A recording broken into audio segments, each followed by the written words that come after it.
Good morning, afternoon, kind of mid-morning, whatever this is. I don't know. We're well rested, though. That's all that matters. What's good, y'all? It's your boy, Pat the Designer, back at it again. We're going to join in on the Bears press conference already in progress as we've got Ryan Poles currently up to speak at the podium. Appreciate you guys for tuning in and rocking with us, man. Hit that like button, subscribe to the page as we get ready to break this thing down and hear what they're talking about here. Let's go to the press conference already in progress.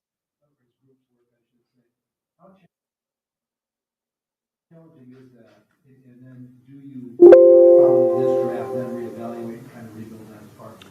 Yeah, well, first, I've been through change before in Kansas City. So I've been through that process of adjusting grade scales and values and how people communicate and the type of reports that have been submitted and how they've gone through all-star games. So I feel like I adapt really well. I will say this.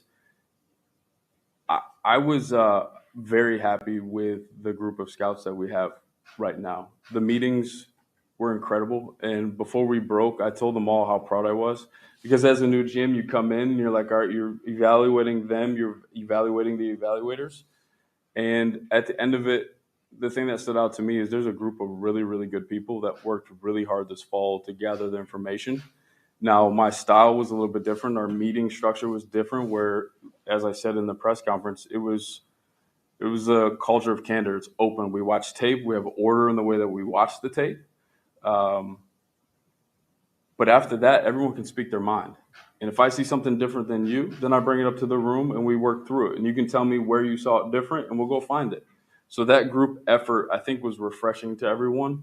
And again, I can't speak more highly of the group that we had in the room. I'm excited, and we'll continue to evaluate. But I was pumped about that. Ryan, you talked after you were hired about your desire to raise the standard. I'm Yep. curious specifically what that means to you and how far-reaching it has to be throughout the organization for you to get done what you want to do.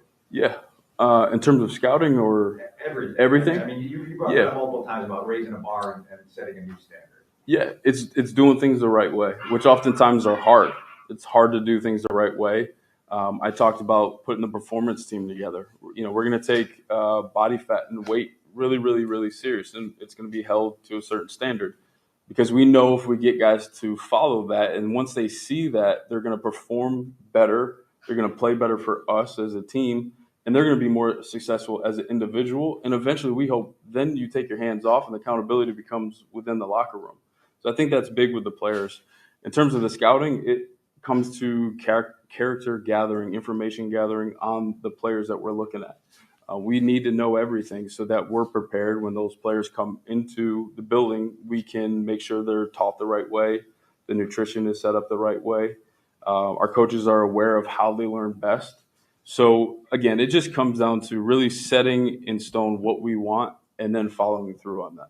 Ryan, in Kansas City, you guys had some drafts where you didn't have a ton of picks. Obviously, going into this one, you guys only have 5 to go in, no first-round pick. How does that change or affect the way you approach draft? When you don't have that first-round pick, you don't have a ton of picks going in. Yeah, I don't think it changes much. Obviously, you want a lot of picks, but that's just, the hand we were dealt. And we'll be open-minded on how we can create more picks.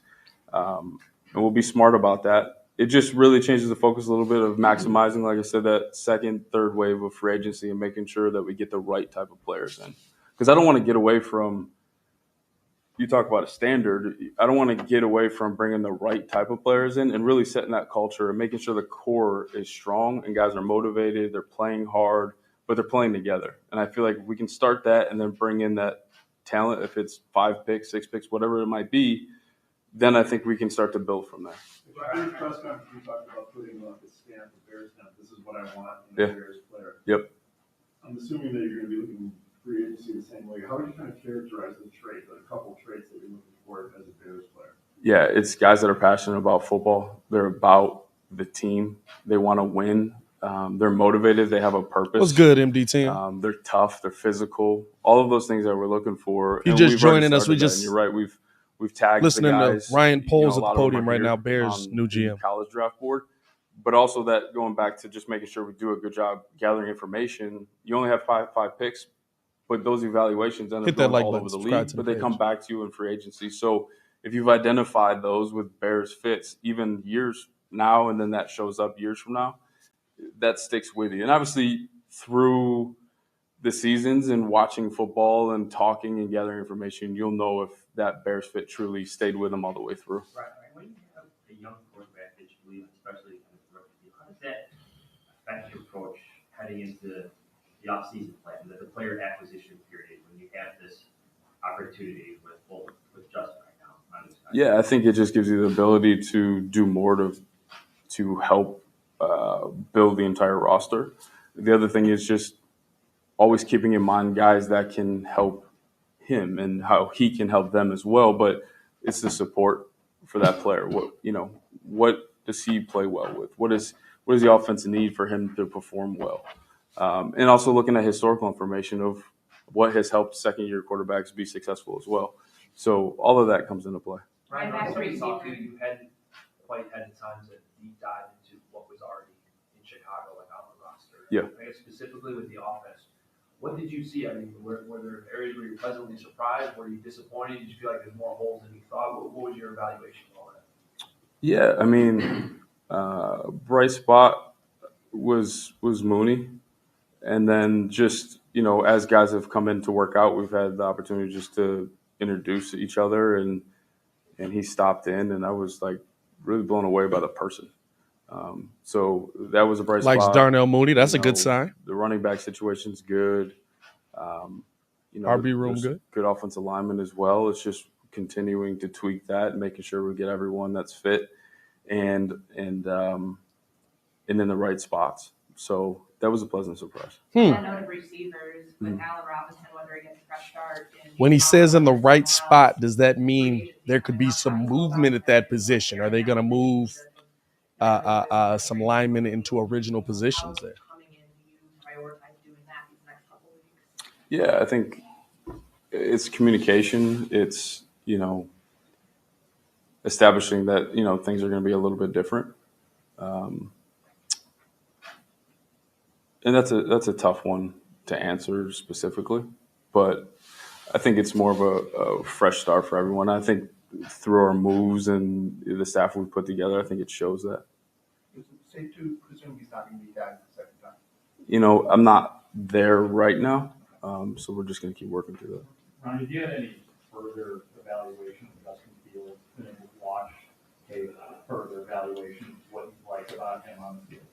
Yeah, that evaluation really, I spent enough time with him watching the tape that hasn't really changed from the press conference, other than, again, meeting him in person. And I think there's something about the guy that's the stoic kind of feel you get from him, and serious and locked in and focused, and he's ready to go. So I think there's a high ceiling, and again, it's just putting him in position to succeed and seeing how high that ceiling is.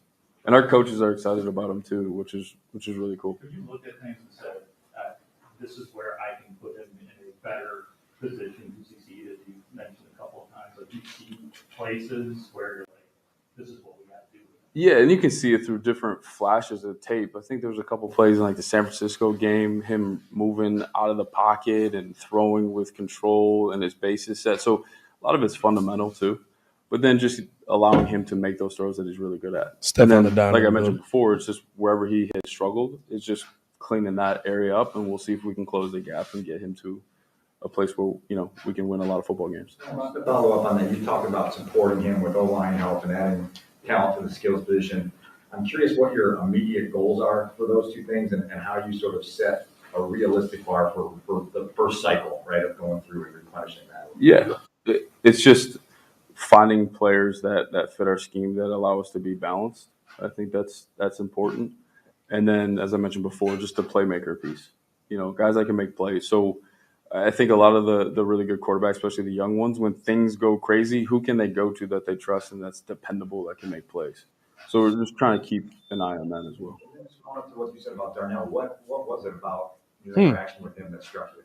Just he's got a quiet confidence about him, and he's hungry to be special. I'm always looking for guys that like they just keep raising their own bar in terms of where they want to go. And he wants to be special, and you can feel that in him. And I think we've all been around people that like they want to be the absolute best that they can be, and it's contagious, and it gives you energy.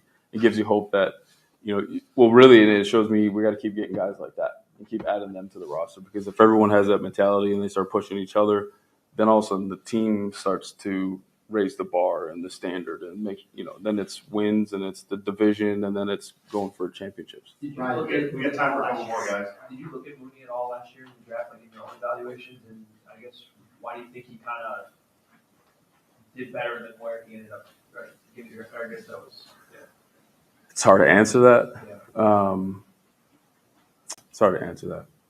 But again, I think it's his mindset that he came in here and attacked the process and didn't care where he came from or where he was drafted and just played ball. And we saw that he's got a lot of talent. Ryan, you mentioned when you talk about a fresh start for everybody for the roster, is it easier for you to evaluate with calculation a roster that you don't have the attachment to? You didn't develop these guys, you didn't invest draft capital. Is it easier for you to just look at it with clear eyes when you don't have prior attachment to anybody on this roster? Yeah, I would say that's probably true. You see it for what it is, and some of the biases and some of the opinions from the past don't water down your evaluations, and you see it for what the tape is telling you. Ryan, you mentioned taking a historical look at how second-year quarterbacks have been helped in the offseason. What did you guys find when you took a look at that? It's the dependability piece. It's, sometimes it can be a slot receiver. Sometimes it can be, a second tight end. Sometimes it's a big outside. There's a relationship piece that they can go to, that they trust, that they work with all off season, that they get that connection with, that allows them. It's almost like they get battled out with that guy. And I think it's important. Are there specific guys you can tell us about, just when you looked at other teams over the years, who were that dependability piece? Not specifically. Last one, talked to Matty was about his defense. Well, they said one more question. This man got in 15 more questions. What's that give and take like as you enter this player acquisition period with terms of what you look for in players and then matching them up with what he wants for his defense? Yeah, it's aligned, and everything he said in his presser is exactly the way that he wants it, and you can see that from where he came from. But it's fast, physical. It's guys that attack, relentless. They have endurance. That can do it for a long period of time. So, and that's pretty easy to see on tape. Not that there's a ton of them everywhere, but those guys stand out because they play with a different mindset. Can you learn anything in the interview process with some of these guys that can tell you a little more about that, whether it's passion for football, things like that? Are those things you look for this week when you're interviewing prospects? Yeah. And you get a feel for the person, and there's almost like when I said I met Mooney, like there's guys that when they sit down, they have just a different way about them and the way they describe how they play and why they play the game, what motivates them. So that's what I'm looking for, is that substance behind the player of like, why do I do something really hard every day? Why do I practice hard? Why do I want to be special? Because that's what sets a lot of these players apart. They don't just go play. They have intent on why they play the game. Thanks, guys. Yep. This is Ryan Poles, GM of the Chicago Bears. And we're going to have Matt Eberflus coming up here in a minute. Just listening in there early. First off, shout out to y'all for pulling up, man. Hit that like button. Subscribe to the page as we break this down. I believe there's supposed to be Matt Eberflus coming in. It says Ryan Poles, NFL Scouting Combine Press Conference. Might just be Ryan Poles. Here's the thing that I like what I hear from him. And appreciate you guys for pulling up, showing love to the channel, man. Hit that like button, subscribe to the page. Stefan Adon in the building. What's going on with you? Apparently that's the end of that. We'll see if we get Eberflus up. If we do, we'll be breaking that down as well. Biggest thing I like to hear is that they're being proactive about finding people to benefit Justin. Now, we've heard a lot of this before, right? Ryan Pace, he was also here saying those same things. But I feel like it's a little bit different when you, and it's yet to be seen, but it's a little bit different when you have those linemen the knowledge of being a lineman in the NFL in the room. And I feel like that's going to impact the Bears most of all. You heard him kind of talk about the part that I thought that was most interesting. You heard him kind of talk about putting people in a position to be success and having them at the right position. To me, he was breaking that down with O-line. That points directly at Tevin Jenkins possibly moving back to right tackle and going out and buying the best left tackle you could find in that situation. What are your thoughts? Nah, definitely. I feel like it's a different type of energy in the room. I mean, last year, like you said, I mean, we heard this from Ryan Pace about getting Justin the right guys around and done with the right pieces. But you know, you got all speed dudes. Yeah, you got all speed dudes last season. You know, I feel like with Ryan Paul's, you got a guy that actually played. So you know he's about protecting Justin, and like you said, he's gonna move Tevin Jenkins back to his original position. You pay top dollar for that left tackle. And the thing that stood out to me the most with what he said is getting guys that you can trust because he has money. yeah. He has money. I actually like Komet. Now Komet's starting to come on.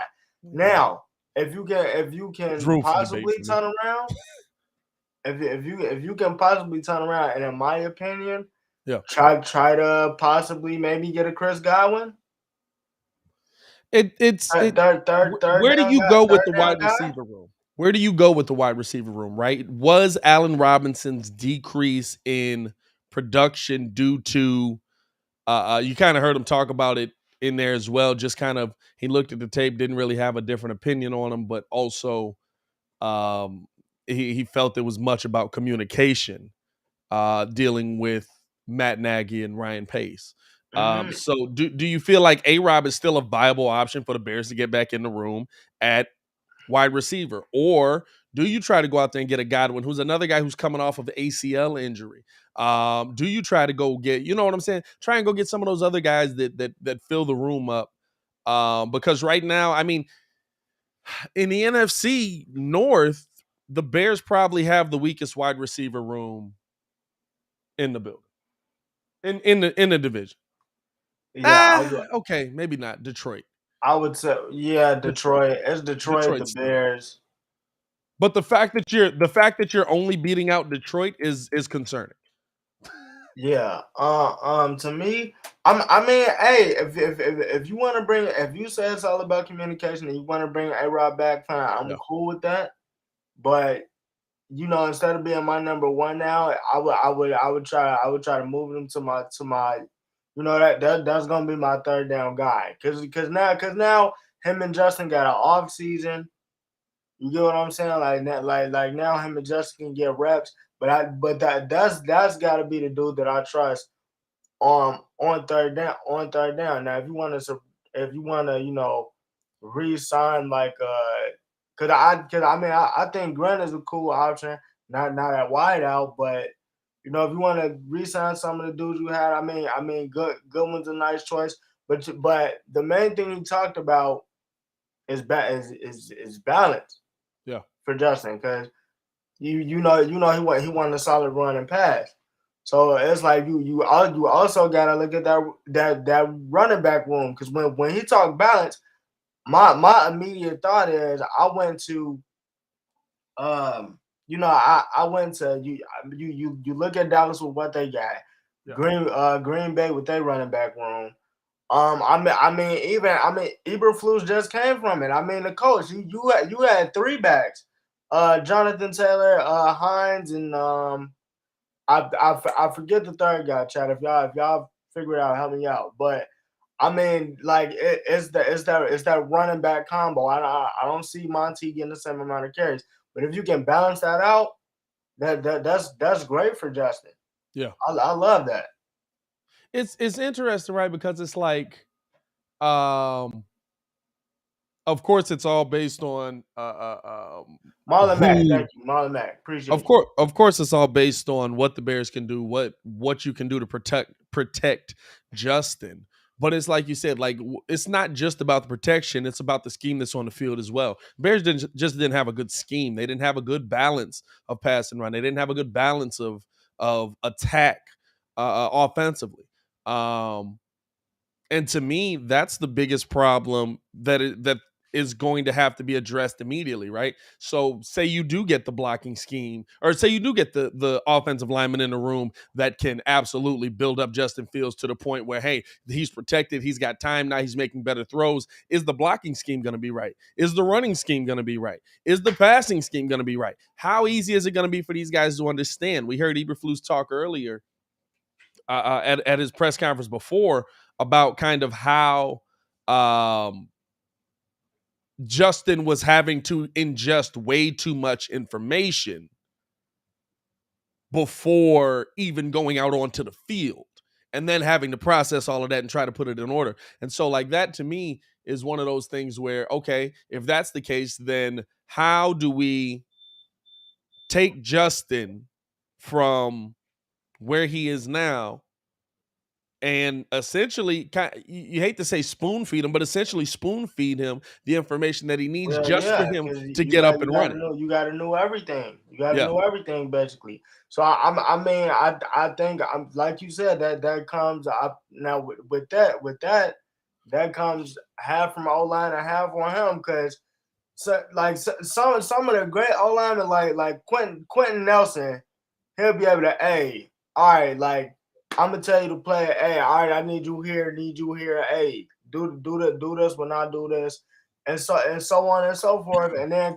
Carson Wentz, that little, hey, I'm gonna need, my X and my Y right here. Just you kind of need people on that line to take pressure off him. I don't know who they go out and get. There's viable candidates. There's viable candidates out there, obviously, but it'll be interesting to see definitely who he brings in because you definitely see that he wants that balance, and almost every playoff team legitimately has that balance. I mean, if you walk it down, you got.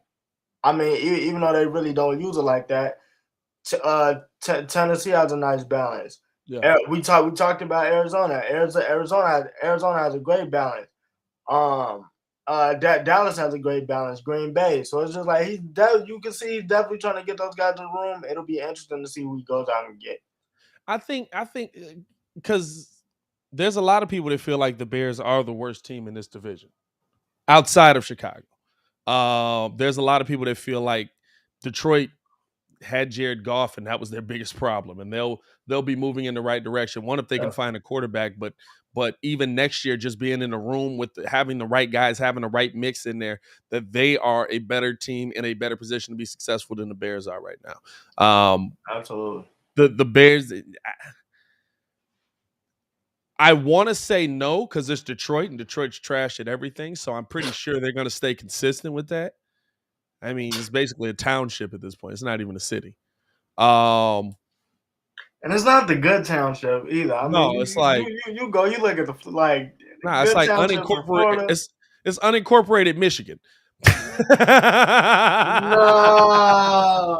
it's unincorporated Michigan. I got big smoke for Detroit. I ain't worried about it. It's all sports though. Y'all good people out there. I don't know. Just live in the city. But the biggest thing to me about like assessing where the Bears are in the NFC North, first and foremost, you're still, of course, behind the Packers. You are you ahead of the Vikings? Are you 2 in the NFC? 3. I think it's currently constructed because I gotta give props. A lot of love for Justin Jefferson. Yeah, nah. I mean, but it's not about Justin Jefferson. It's just like if you look at the balance of their team, I mean, you Adam Thielen, Justin Jefferson, Dalvin Cook, they got their backup running back. I mean the D line is still there. I mean that just comes down to, hey bro. I mean we got to see what they do with coaching, obviously, but I'm not finna like everything is there. So I just had to go ahead and get him the nod. So it's just is it like Olin said, where we're so focused on Justin's development, we're so focused on having a quarterback, we're so focused on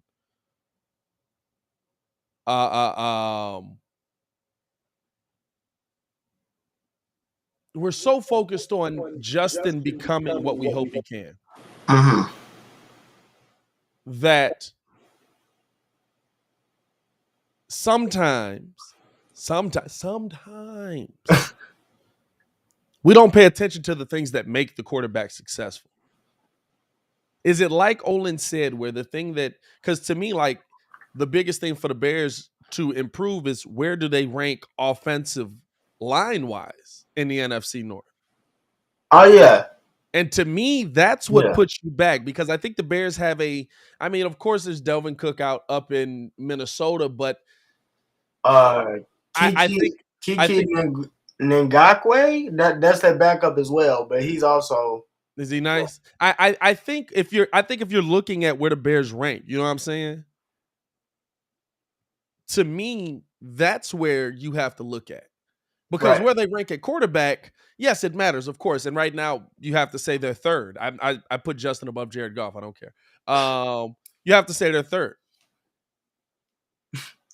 But if I'm looking at where they rank offensive line-wise, now you have the third best quarterback, but probably the fourth best offensive line, if we're being real about it. Not yet. Most probably definitely. So you've got the third best quarterback in the NFC North with the fourth best offensive line.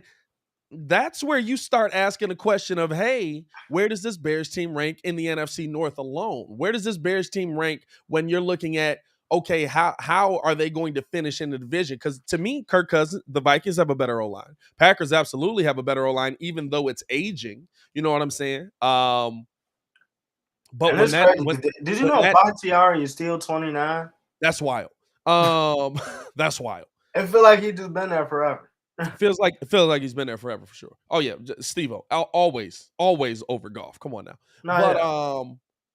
The biggest thing to me with where the Bears rank in the division is, okay, we have the third best quarterback with the fourth best offensive line. That's going to put you probably in third or fourth place. We have to be realistic about what we have here, because we can have I'd say we have.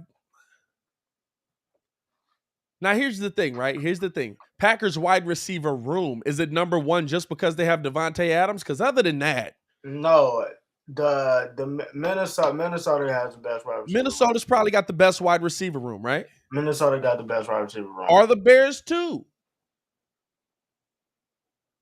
No, I got to get a Packers too, because they got Devontae Adams, like Mooney. But that's it. Like Minnesota actually has a wide receiver room. You know what I'm saying? Maybe because the Packers do use their backs as receivers a lot. So I don't know. You know what I mean?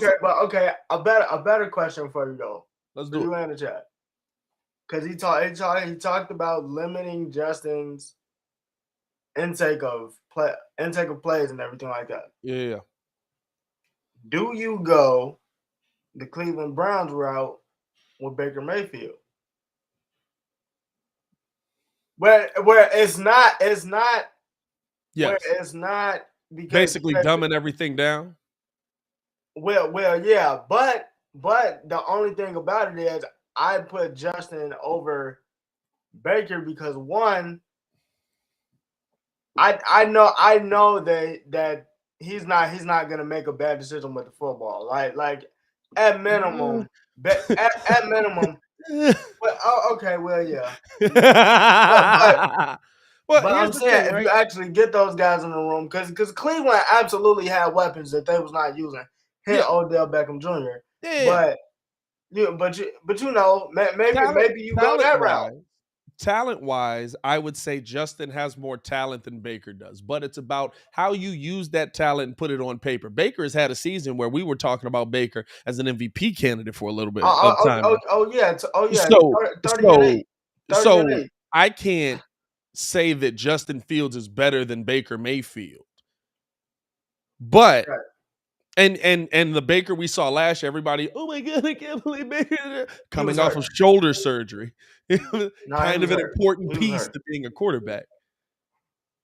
But the way they made Baker into what he is, right? To me, the Baker Mayfield, the Ryan Tannehill, the whatever quarterback you want to name that's close, that you say, hey, this guy might not be able to just take in all the information, but he's got the talent to do it. That's the best way to go about this, right?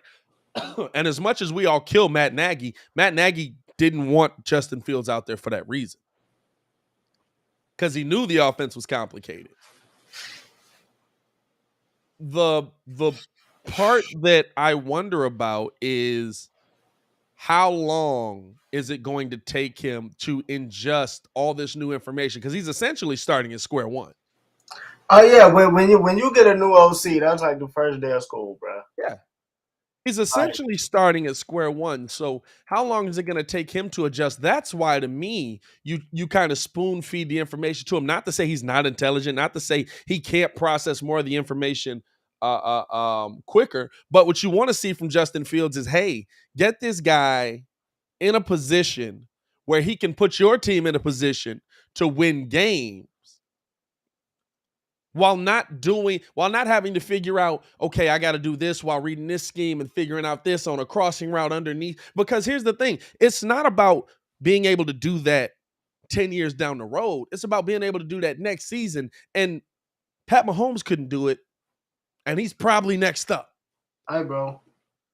Hey, you know what I'm saying? Like, sometimes you have to allow the talent to play out when they have talent like that. And I think Justin Fields has that caliber of talent. I think he just has to show it. He said he ain't started reading defenses until he won the Super Bowl. Yeah, he was just playing. And that's the thing, right? Tyreek is open. And that's the thing, right? So there's a lot of that where, hey, listen, this is the play that we're running out there, but throw it to the open guy. And that's where the biggest thing with Pat Mahomes was, that's where his offensive line came in. Pat Mahomes had time.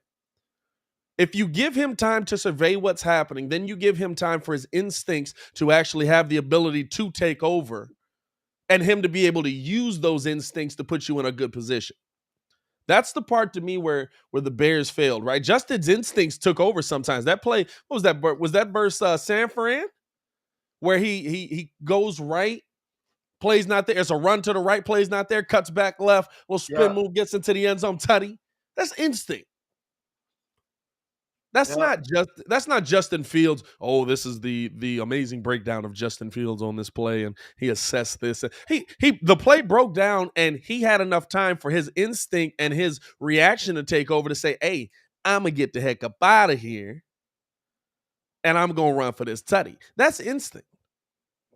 And so you have to find, when quarterbacks are this young, you have to find that right mix of he's taking this in, he's reading what the defense gives him, he's taking the simple things that the defense are putting out there for him. He's not doing too much, but also, if this screws up, he's not just screwed. In the Cleveland game, he was just screwed. Oh yeah, that was. I mean, and it was crazy because after the Cleveland game, like, you saw Myles Garrett and Jadeveon Clowney talking about it, like, bro, you not finna no protection? All right. Yeah, it's to me, I think you have to come into this and ask the question, right?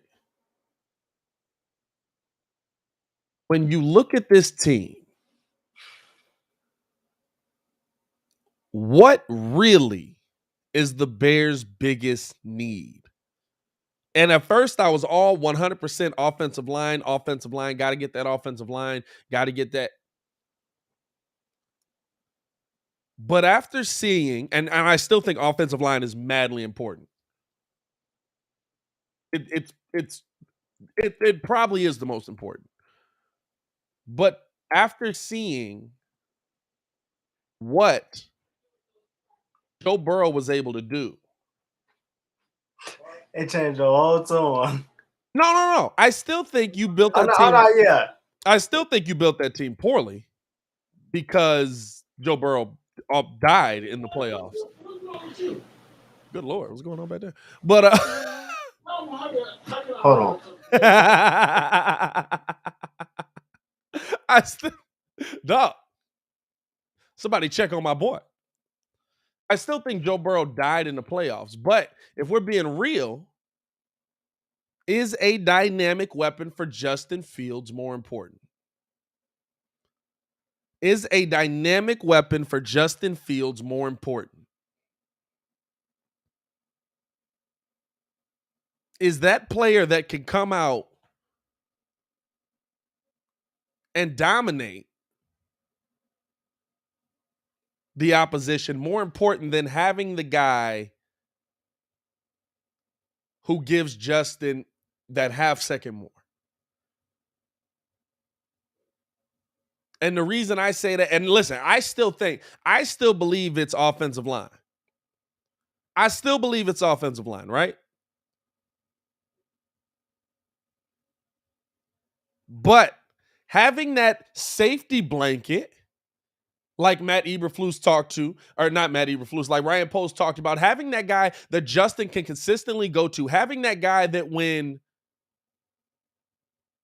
your play breaks down, you just know you can get the ball to him. And Ryan Post talked about that in the press conference. And that adds the question, is that what they're looking for in the draft this offseason? Maybe they go free agency to overspend for a tackle. Is that your biggest need this offseason? Is having that safety blanket for Justin. And listen, I love Darnell Mooney. You heard Poles, he loves Darnell Mooney. But Darnell Mooney, we saw that, right? We saw on the 50-50 balls. We saw when it's thrown up to Darnell, is he going to be able to come down with it? At the end of the day, Darnell's what, 5'11"? You need a bigger target in there. You need a bigger body in there. You do. You need a bigger body in there to be that safety blanket for him.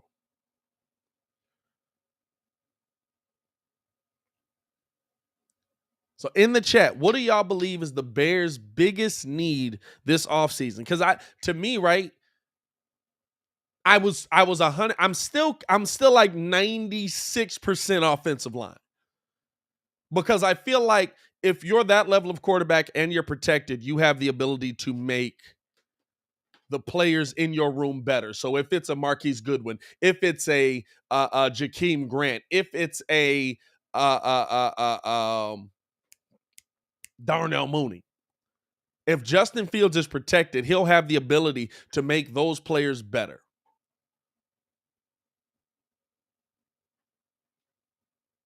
But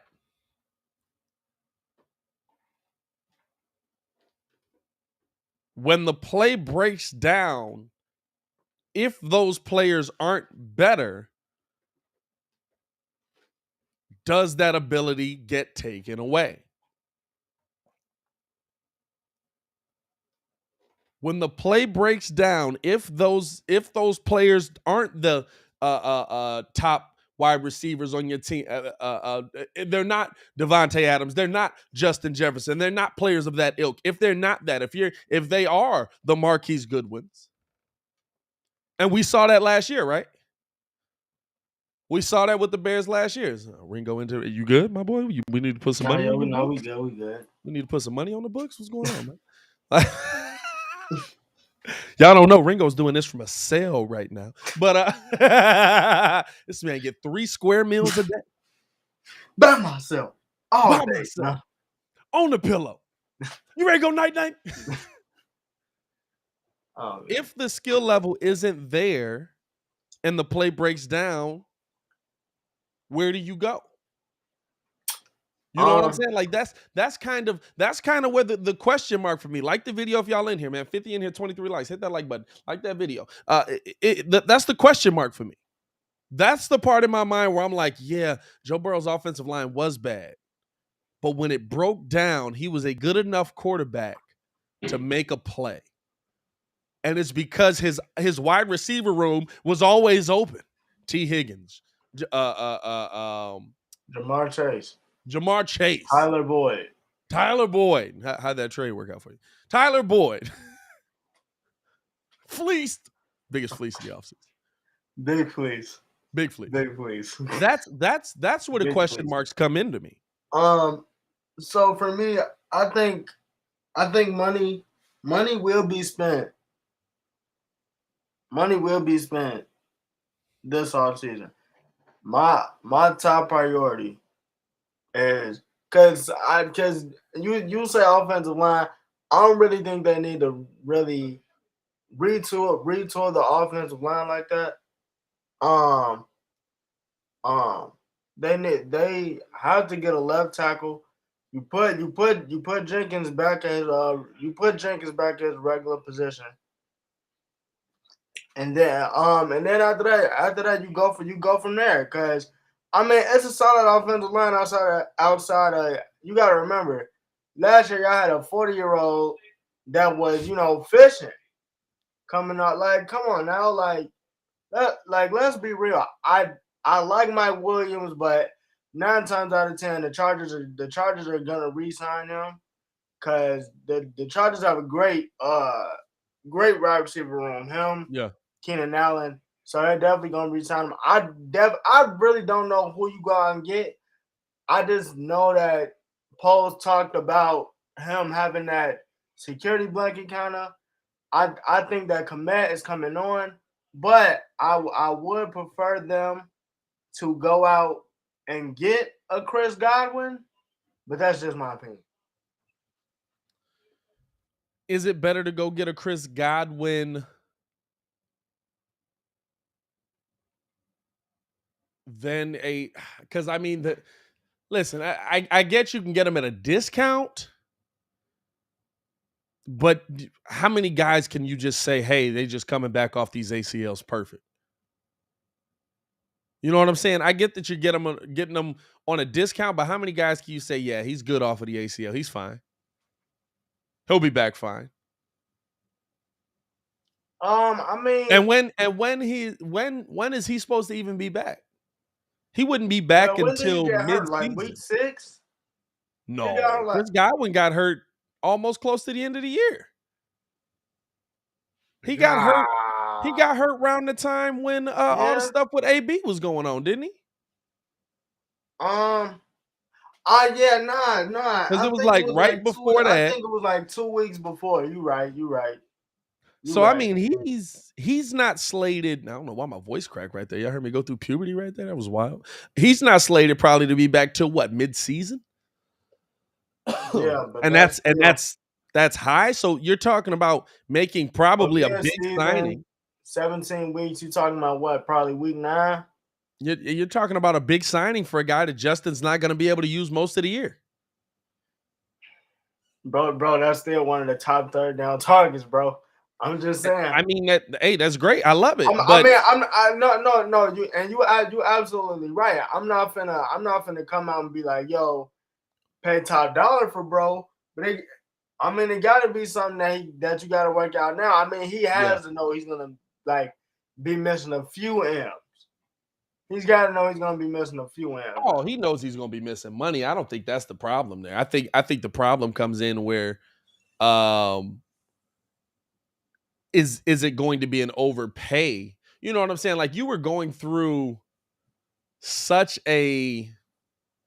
when you got A-Rob in here, you were going through legitimately like before it was Mike Glennon, wasn't it? It was Mike Glennon when you got A-Rob in the building.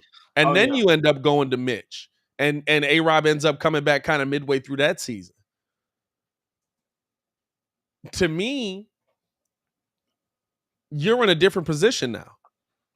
You're in a position where you're hoping that Justin Fields can, right now, make an impact next season.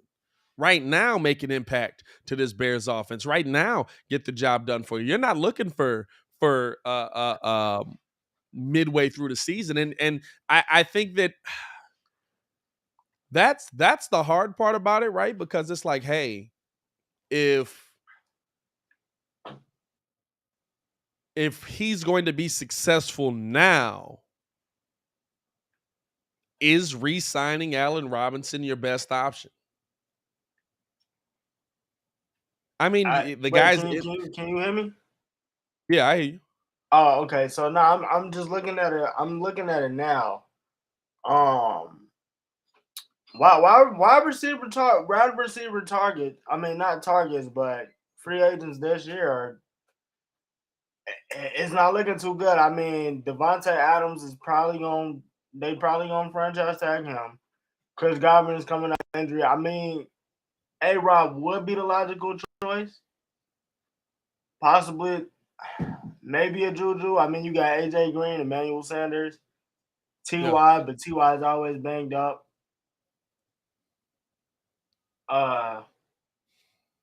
Yeah, man. It's hey, honestly, if I can't make a run at Chris Godwin, then Allen Robinson is gonna have to be the guy. Allen Robinson's gonna have to come back. And now it's, hey, can you even get him back? Does he want to come back? Does he want to deal with a I developing mean, I Justin Fields? would, because that's some naggy stuff that he was dealing with.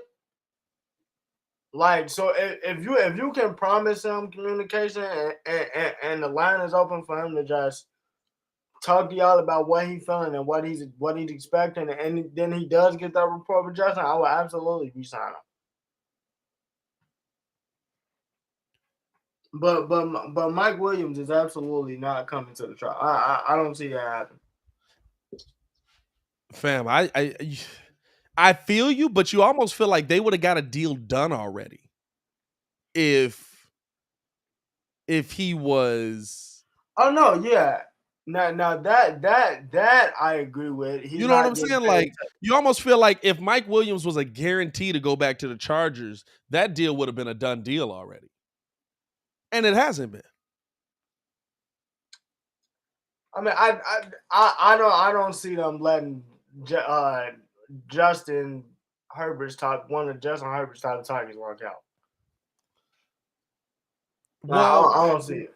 I agree with you, but there is the injury concern, and he's going to get. I mean, we're talking about top wide receiver money. You know what I'm saying? Like, Mike Williams has that kind of production on his resume. We're talking about top wide out money, right? And that's a great assessment there, right?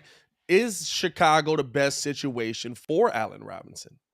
Coach T talking about A-Rob still won't get paid in this market, and here's the part that you have to take into account. It's not always about this is the money I want. There's players that Alshon Jeffrey, when he left, absolutely took less money. But he took less money from them. I'm willing to take a less money deal, but I'm not willing to take less money from you. Right. Now, that's really what it is. The one thing that's really what it comes down to. I will say, Steve-O, you're right. Money does talk. But I'm gonna just tell you like this. Kenny Golladay left. You see how that's working out. He not even sniffing the ball. So it's just like, I mean, you could also say shouldn't that. have went to the Giants. You could say that, and that's fine. But it's like it is what it is to me on that. I like Kirk, but then like I said, I don't think you're gonna see Kirk move until you figure out what's going on with Kyler. Cause you actually think Kyler gonna let that man go? Well, that depends on if Kyler's there or not. I mean, you know what I'm saying? That depends on if Kyler's there. And here's the thing. I would love to have. Here's the thing. All these names, love it. I love it. Are you gonna have the money to go get them? No, they're gonna have the bread. But I think that's the question mark. Because here's the thing. I think it's just putting the bread. I think it's just putting the bread on the right position. Like okay, because well, that's why I asked the question. Is it more important to go get a wide receiver, or is it more important to come out of this with a left tackle that is solid? Because the thing is, we talk about Cincinnati. So What they did, they spent money on Trey Hendrickson. Yep. They spent money on Hubbard. So they got their ends, and then they spent money on their safeties, and then they just gave scraps to Eli Apple, which now looking back at it, that was the right move. But that was the wrong move, but he deserves scraps. But they spent money in free agency, and then they did get that one O-line piece too. I did forget about that. They got that one O-line piece.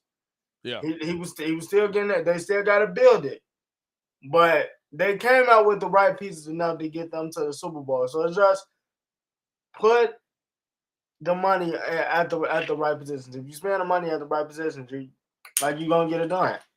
Like same thing with the Rams. Same thing with the Rams. It's yes, 100%. Same thing as the Rams.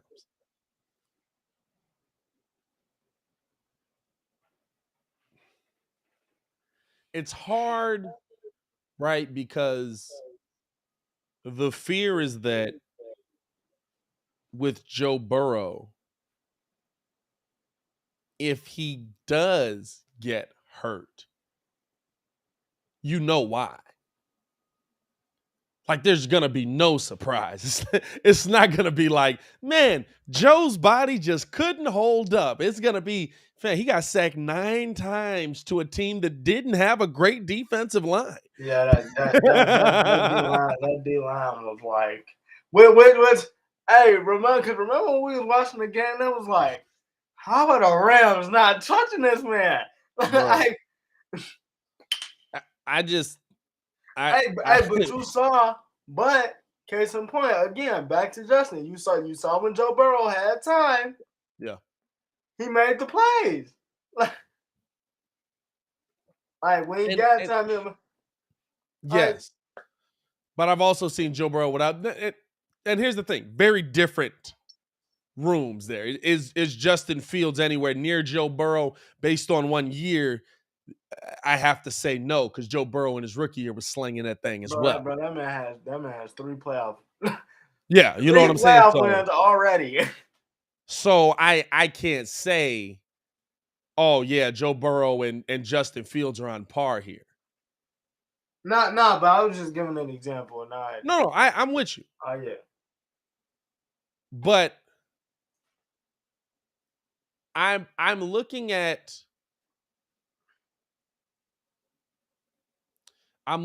where this team can improve quickest. Is that here at the wide receiver room? Is that an offensive line? Because here's the thing.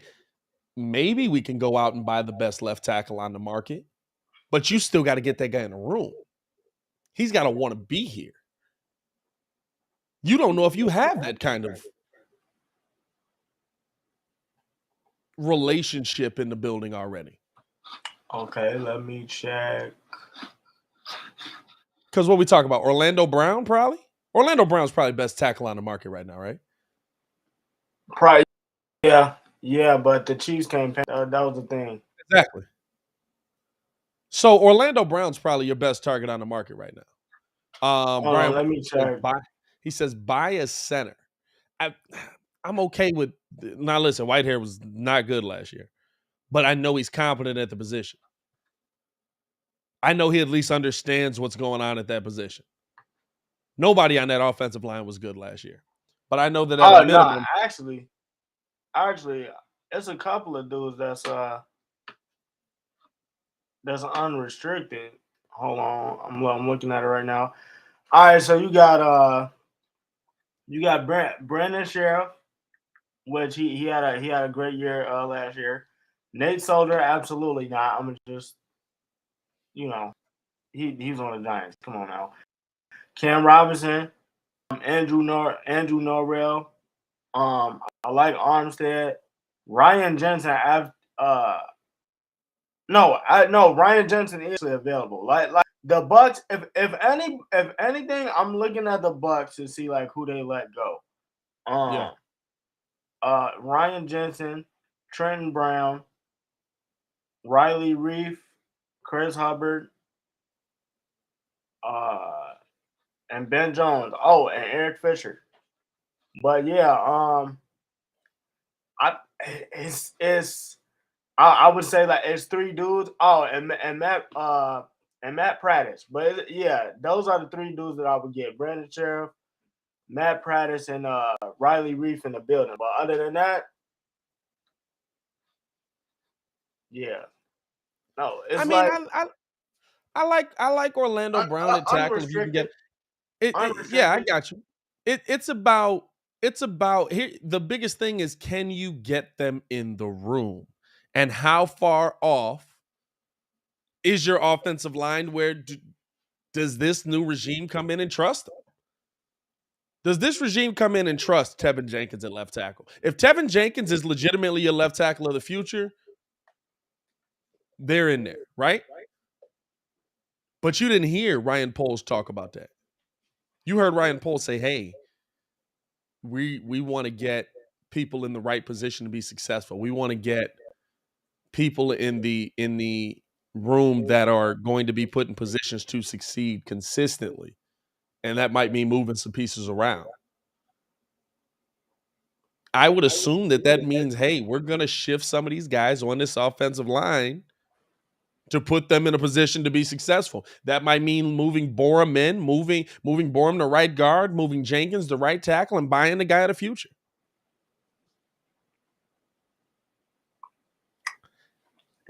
And the question still remains. Can you get them to want to come here? Do you have that kind of system? Do they believe in Justin Fields that much? There's so many question marks that go into that. It's one of those where it's like you hope that you can find something in the draft just in case.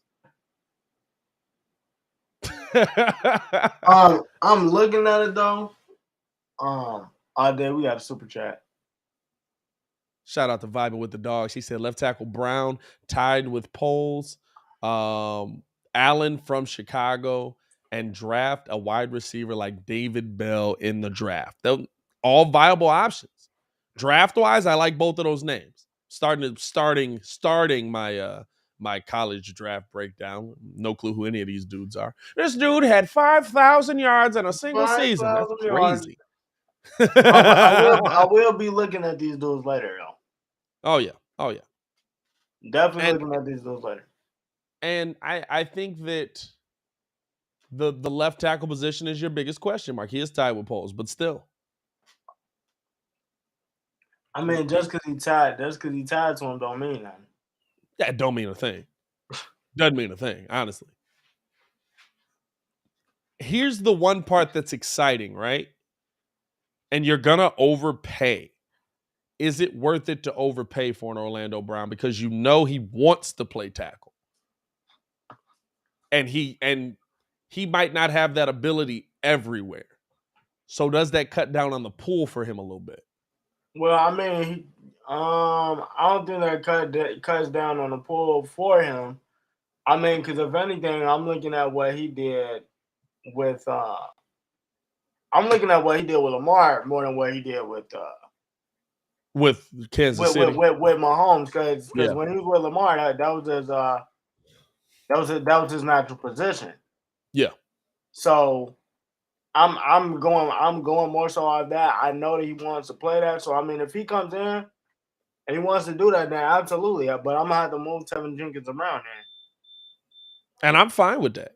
I'm not gonna lie to you. I'm definitely fine with him getting moved around there, man. Man, we appreciate y'all for pulling in and rocking with us, man. We got like 55 people up in here, man. We're trying to build this show up. Hit that like button, subscribe to the page. We're gonna keep building this thing up. Also, if you guys can't stick around for the whole thing, go ahead and listen live over on the Contender. We also will have the podcast posted on all podcast platforms after the show ends. Now, it might take a little bit for it to process up there, 2-hour show, but make sure you guys are subscribed to the Windy City Breeze over on all the podcast platforms, Apple, Spotify, all that good stuff, man. Or just check the link in the community tab where we're going to have that as well, where you can go over there and listen in. Shifting gears a little bit here. Shifting gears, man. Shifting gears. By the way, Armstead is 30, so it's a nice. It's not bad. Not bad. I'd be cool with that. Unfortunately, he's here on the show right now. But Bulls end up taking an L last night. Taking a butt whooping, if you will, to the Miami Heat. Hey, I don't know if y'all seen the pick on Twitter, but that pick was undefeated. I was rolling when I seen it. Which one? The one where you was like, this was VPK. Oh yeah.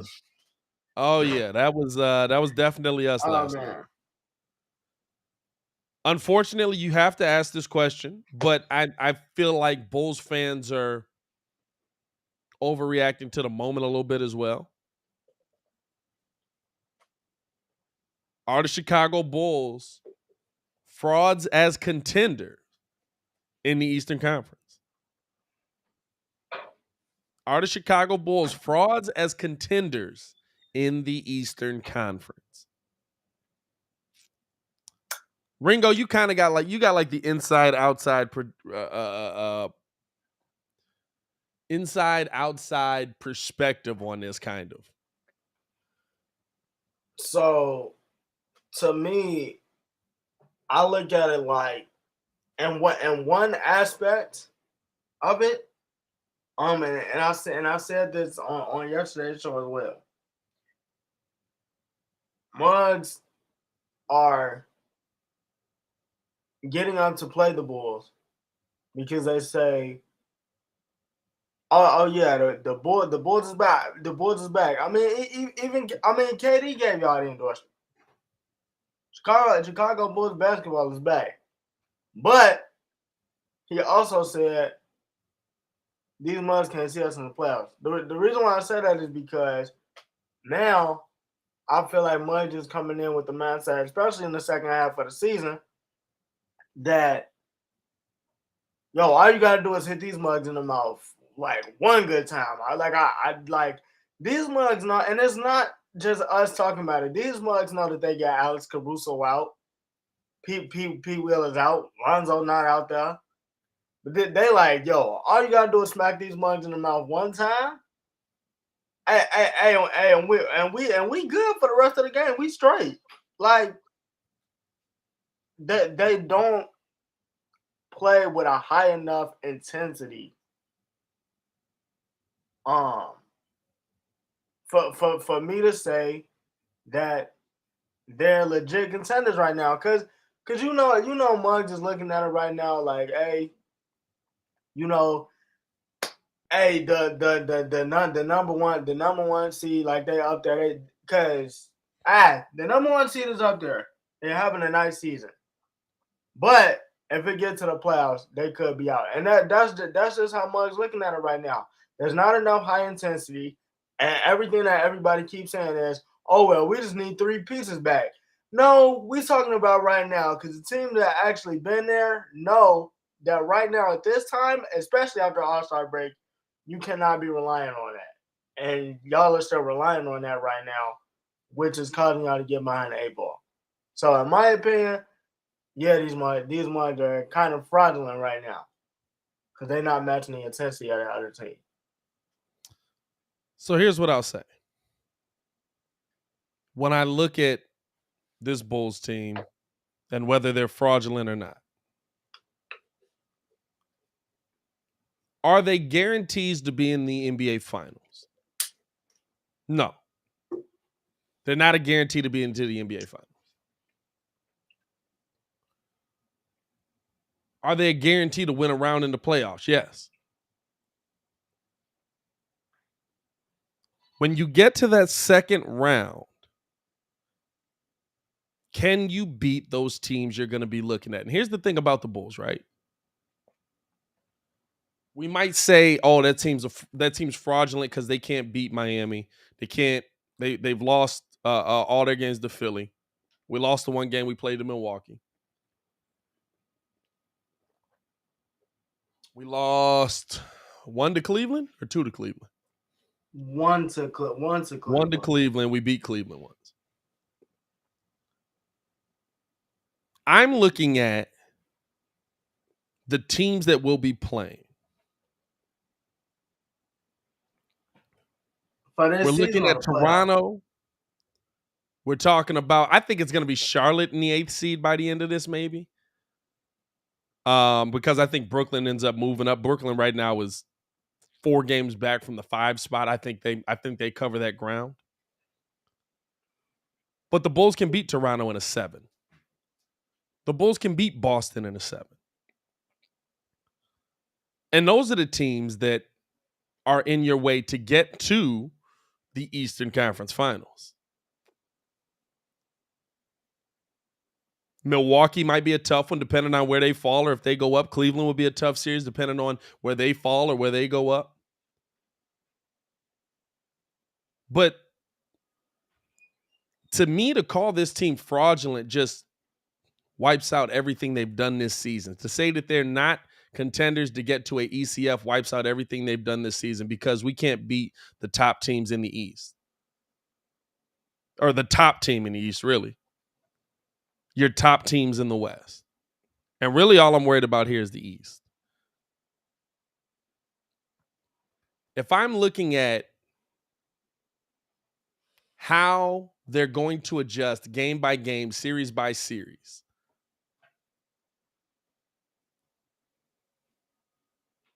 how are they going to lock in with Alex Caruso, with Lonzo Ball back defensively when I can game plan for that team every night? I think that comes into account. I think that makes a difference. I think there's a lot of things in the playoffs that because we haven't been there in so long, we forget how the playoffs kind of goes. It's been a while. Hey, you like Ed off Good Burger? I know some of these words. I know some of these words. You know what I'm saying? It's been a while. Like, we've kind of forgotten what goes on in a playoff series. And the people that are looking at Billy Donovan is not the answer there. I put a poll up now. It's on Twitter. It's been up there for a while. I'm actually checking right now because I put the question out there to the Breeze Nation. Is Billy Donovan the problem, or is the Bull, or are the players the problem? I think it's the player that, but honestly, 78% to the players, 22% to Billy Donovan. Hey, look. I know we joke on this mug a lot, but I'm dead serious. And I mean, you said it, and we in agreement. Billy coaches. He cannot go out there and play. He can't teach effort from the tip off, bro. Like you have to bring that. Yeah. You have to bring that. And right now, Muggs is legit walking around like y'all been there before. And Billy, and to Billy's credit, because Billy said it in his press conference. Calling Muggs out.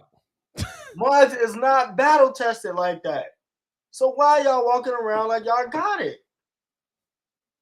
That's just it. Steve-O says he sees the same things Billy did in OKC, which made them lose. Here's the thing, right? What do you want from the team? Right now, we want them to learn how to win. Billy Donovan never had a losing record in his NBA career till last year. He's been here 2 years and we're winning. Now, does that mean he's going to get us over the hump? No. But Billy Donovan is not the problem here. Billy Donovan can't make the players play with effort. We don't want to listen. We've had the rah-rah guys. The rah-rah guys don't work with professionals. That don't work with professionals. You need a smart X's and O's guy that's going to put you in a position to be successful. Bulls have that. Billy Donovan does make adjustments, maybe not as quickly as we like, because he would like to see his players get in a position where they figure out what's happening on the court because they're the ones that are doing the work. Right. But to say Billy Donovan doesn't adjust at all just isn't true, and you're just not paying attention. Billy Donovan adjusted the defense versus Memphis, and it worked, and it's what helped us get back into the game. Your problem is if Billy makes an adjustment and your players don't put the effort in defensively, it doesn't matter. Like how long? And this is the thing that we want y'all to understand, right? You can't say on one hand, cause y'all being here, and that kid, I'll give you that he don't adjust quick enough, but y'all are at fault because y'all can't be in here. We be in covering the game, and the whole time this is all we see in the comments.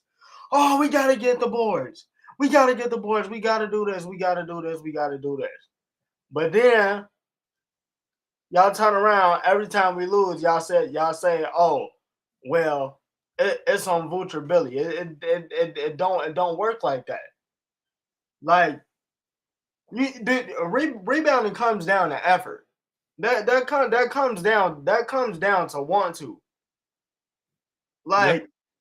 that comes down to want to. Musk can get Russell Westbrook from the Lakers right now, and he can rebound better than what the Bulls is doing by itself right now. Like this is crazy. So this is either coming down to effort or it's on Billy. It can't be both. And here's the problem, right? It's a defensive thing, right?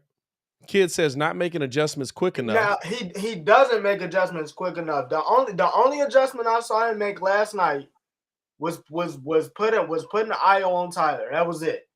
That was it. That was the only adjustment he made last night. Not making adjustments quick enough is the difference between having a manageable deficit to being blown out. For me, if Billy doesn't make the adjustment quick enough, defensively, I'll give you that. But I understand why Billy is letting the players try and figure it out because they're the ones that are going to have to execute this. We've had the coach that overcoaches and doesn't do a good job at it. But to me, I'm looking at Billy Donovan and what he does on the defensive end, and I see him switch it up and switch things up, and guess what? It still doesn't work.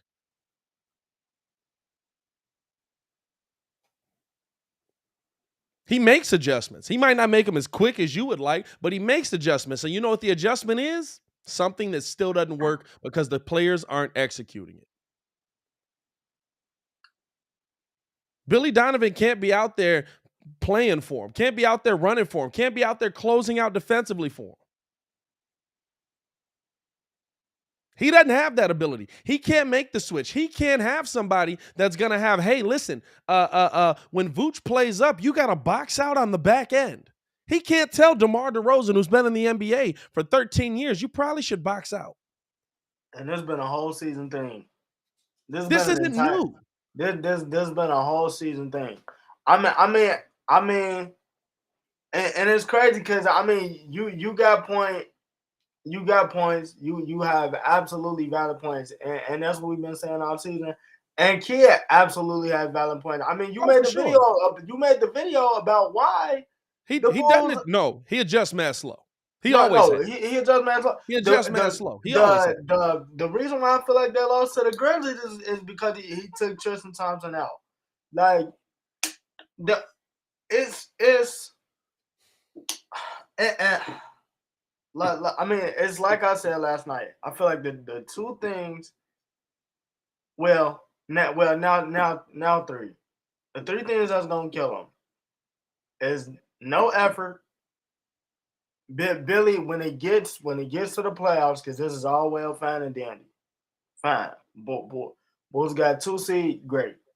When it gets to the playoffs, he has to be able to make the adjustments to Kid's point. But they also have an issue, like Kid is saying, with Zach and DeMar. Me and Kid just didn't make that up for no reason. Here's the thing. What happened that got us here? What do you mean? I got y'all to the second And seed? all of a sudden, Billy Donovan isn't a good head coach anymore, and all of a sudden, Vooch is the worst big man that's ever been in the NBA. What happened that got us here? Because we weren't here 2 weeks ago. Hey man, I don't know. Y'all know how y'all When be. DeMar was hitting 30s and 40s. Like here, and defensively, we were here. Defensively, we've been saying this all year. But I think everybody. The biggest difference to me is that your floor general right now is a rookie. And he's tired. Your point guard is an extension of your coach. Not having Lonzo Ball, who has an extremely high IQ on the floor. Not having Alex Caruso, who has an extremely high IQ on the floor, diminishes what your team does.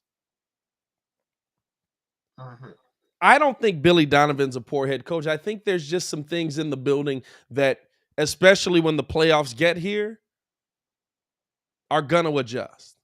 And even this comment here. They play well against the bottom feeders. It's just not true. They're 19 and 50. They're above 500 versus above 500 teams.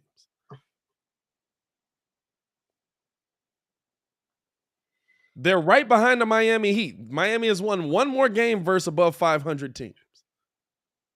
There's not a above 500 team not in the playoffs right now. They're beating winning teams. That's why, I seen somebody say it reminds me of the White Sox. No, the Sox were struggling versus winning teams. No, see, this is the thing. I got it. So the two things. This is why y'all are overreacting right now. The 0-7 national TV record. Feelings are hurt for sure. No, you got the 0-7 national TV record, and the fact that now that positioning is actually coming into play, and they're kind of sort of getting exposed. Y'all spazzing out. That's all it is. That's all it is. And even this kid says we're saying he's experimenting too much with rotations right now, and he has a history of not adjusting. The second part is true.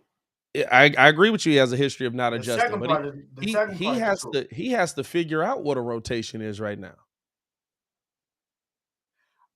Outside of Zach, DeMar, and Vooch, there are a lot of question marks on this team on a night in, night out basis. Some games, Troy Brown, well, not recently, but some games Troy Brown did show up. Some games Derrick Jones Jr. does show up. Not every game. I would rather have a coach that actually tries to actively get guys in there who are giving you the best chance at success than a coach who sticks with his rotation no matter what. You know what I'm saying? And so I think the problem is more so on a night in, night out basis, your starters are your bench pieces. Now, does that mean that just because Alex Caruso and Lonzo Ball come back, it's all fixed, everything's good? No. And that's just a goofy one, original one. Tristan Thompson needs to start, problem solved. Absolutely not. No. Vooch is legitimately my favorite part is Vooch is legitimately a walking double-double, and all we beg for is we need more rebounds, and the one dude that gives you those rebounds. The thing with that is, if Tristan Thompson starts, what makes you confident Tony Bradley can get those 5 to 7 minutes? Because he's just I actually think about what you saying. Like I'm not saying that it's a bad point. I think he was saying over Vooch. I get start over Vooch. I think he was saying have him start over Vooch. You twinking on that. But no, even if you start them next to each other. Okay. Oh, he's saying start at power forward. Okay, that's different. Even if you start Tristan at power forward. That I give you. What makes you confident that Tony Bradley can get those 5 to 7 minutes? Because that's all y'all ask him to do. And to be honest, he's just okay. But y'all say he's just okay. He's not good enough for him to get those 5 to 7 minutes. Now, y'all missed out on DeAndre Jordan. I saw that. If you would have got him, who's he going to? why wouldn't he start at power forward? Because somebody has to get those Somebody got to minutes come off of the to bench. fill them. Yeah, And somebody they don't have that right now. Hey, listen, I would take my chances with Tony Bradley as my bench big. I would. Hey, you living with that? But I would take my chances. I would take my chances because I think that Tony Bradley is good enough to give you 5 to 7 minutes a night. And this is my thing. We went from talking boys to talking 5 to 7 minutes. No, dog. He ain't. We talking 5 to 7 minutes. Yeah, I don't need this man to be the greatest of all time. I would love Tristan to start at power forward. I think that that's a matchup that puts the Bulls in the most in the better position of success. But the problem is when you have your full bench squad in there, it's weak. Right? So now you're either overplaying Vooch or you're overplaying Tristan. Which one? Because you're gonna need those guys down the stretch. And to your point, didn't you say the other day you was like, as good as James Harden and Joel Embiid look? I mean, look, Joel got to that fourth. Joel was tired. Joel looked dead. Joel absolutely looked dead. And to me, the biggest thing the Bulls can do right now is, especially the biggest adjustment that the Bulls can make, the biggest adjustment that Billy Donovan can make is to figure out who are the guys that give you your best chance defensively to be successful. Dwayne, he went to Philly. Oh, that's a big. He signed with Philly? Yeah. Oh yeah, that's a big one. Oh, they good there, kind of. Yeah, we'll see. It depends on what he got. We ain't seen that man hoop in a minute. Where'd you see he went to Philly? Lakers waving. I didn't see him on. It was a report. Somebody said they was getting waived going to Philly. Woj said I didn't see it, but okay, yeah, I'll take your word for it. Hey, Woj said that. Hey, and Woj is lying again. Shams got it. Woj had a couple times where he didn't got caught up, dog. I ain't gonna lie to you. Woj been going through it. But I just feel like the Bulls' biggest here's the thing, right? Bulls got down big versus Miami. How many times did we cut it to a single-digit game? Once? No, about 3 times. At one point, we cut it to a 4-point game. That was in the Bulls first, got down big in the first half, yeah. In the first half, yeah. Bulls got down big against Memphis. How many times did we cut it to a single-digit game? A couple of we times. Actually took the lead at one point. The Bulls offensively, it's not official. Yeah, you're right, are set. The Bulls offensively can do what they need to do to be in those games. My biggest problem with Billy Donovan and with the players is your defensive set, your defensive adjustment. Even last night, Kid was the drop defense. Even last night, Kid was talking about Zach LaVine getting hot and them not going to Zach. It didn't matter. Hey, and on the other side, wild part about it is down there, splash. I look back at it, bro. He was scoring, and Strus was absolutely his matchup.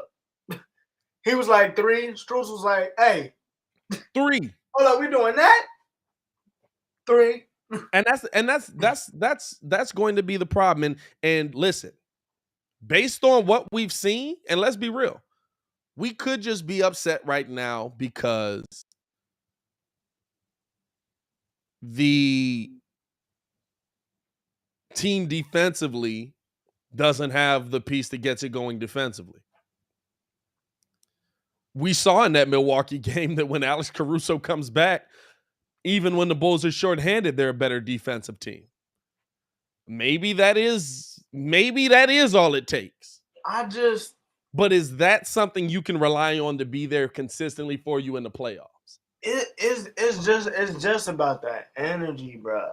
It's just about the energy. If you're not bringing the energy, bro, these teams is finna stomp you out.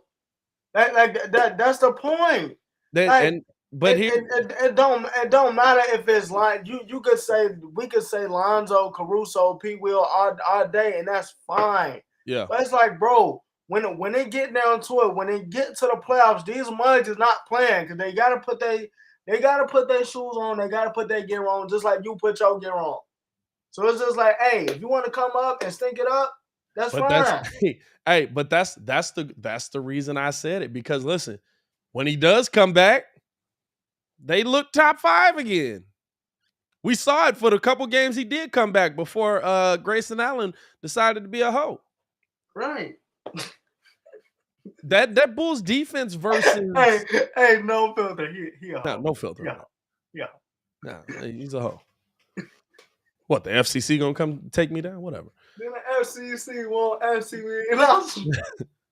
Let me be me, so let me see. They tried to shut me down on MTV, but it feels so empty without me. Hey. And I don't want to rely. Here's the thing. I don't want to rely on Alex Caruso to be the only reason this Bulls team can play defense. I don't. I think that's dumb. I do. It's dumb. It's dumb.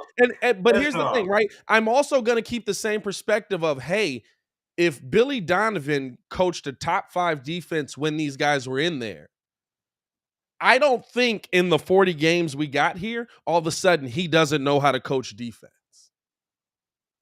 I just don't.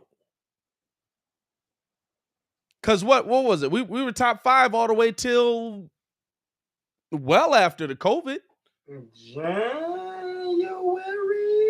I mean, yeah. Like middle end of January? End of December going into January. Something like that. Because that's where Caruso got hurt. Yeah. We were top 5 all till then. Top 5 defense, right behind Miami. Top 2, actually, right behind Miami. So I can't say, hey, Billy Donovan, he really knew what he was doing there.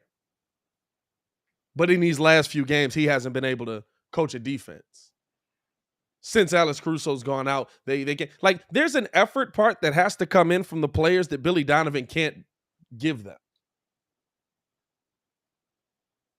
So I look at the players and I say, hey, listen, you have to do more. And Billy Donovan called him out in the press conference. He said, listen, you've got to step up. We've got to step up. We've got to be better. We shouldn't be getting beat on pump fakes. We shouldn't be leaking out on the play when there's a long rebound. And how many times, my God, did Duncan Robinson get a long rebound? Dog. And it was just all, well, I'm going to follow my shot. I missed the 3. Give it in. He didn't even have to follow it. It bounced right back to him at the 3-point line because we're leaking out. It tells you about the hustle when Caleb Martin comes all the way from the 3-point line. Skies grabs the board with one hand just to throw it back inbounds the bounce. That's all I'm saying. And then he proceeded to dunk on Vooch. You can't tell me that at the beginning of the season, Billy Donovan knew what he was doing, and now all of a sudden we're here and he doesn't. I don't believe it. You can't and here's the thing, right? The Bulls have gone to a point where they have to now rely on their scoring because Billy's had to adjust to what the players are giving them. You're not giving me the effort. Okay, we got to set up a better offensive game plan to get shots up quicker. And look, this is the other thing I noticed too. Last night, because I don't know if everybody's gonna implement this, and I kind of figured that's what Eric Spoelstra was gonna do. Yeah. But that's exactly what I told y'all in the chat when DeMar went on that run. In the game against Atlanta, I was like, yo, this is getting stupid. Y'all not doubling him? They doubled DeMar as soon as he got into the post. This is going to keep happening in the playoffs. Oh, them defensive rotations was sexy. I ain't gonna lie to you. Like, Defensive rotations was sexy. Hey, look, I know y'all beat us. I know y'all I'm beat us, like, and you can check out EAD.com for that one. But hey, hey, listen, them defensive rotations was nasty. hey, man, I but couldn't even be it's just mad. I like was like, that's gonna keep Jesus Christ. happening though. But it's like, dog, they gotta. So in that aspect, kid got a point because at that point, I feel like Zach is gonna have to step up because Mudge is gonna start keying in on DeMar. But bro, all this literally comes down to is effort, dog. That's all we talking about is effort. It's not totally on Billy. It's gonna come down to Billy at some point. But right now, this is strictly effort, bro. And this is the same thing we've been saying all season. It's not Here's like the we're thing, making right? this up. If the players were doing their job, we could put it on Billy. But they're not. If the players were doing their job, I would be fine putting it on Billy. I told y'all, listen, the video is still up there. Go check it out if y'all want. I absolutely said, this is why I don't want Billy Donovan as the head coach of the Bulls. And it's because of his adjustments. It's because he had those big name guys in the playoffs, and he didn't adjust well, and he didn't get the job done. But now looking at him in this Eastern Conference, I can't say I've seen the exact same Billy Donovan. Have I seen him adjust slower? Yeah. Billy over there did not adjust. He let them play. You look at that series and he let them boys play. Do I think that Billy's a better head coach here than he was in OKC? I do. But I also think Billy has a deeper core of players that help him be better that aren't on the floor. Two players in particular, Lonzo and Caruso. And I think that now that means, hey, these guys aren't on the floor. Somebody has to step up and be that extension of the coach. Who's that guy? Lonzo Ball is absolutely an extension of Billy Donovan. Alex Caruso is absolutely an extension of Billy Donovan. Who's the extension right now? And you can't say it's Io, bro.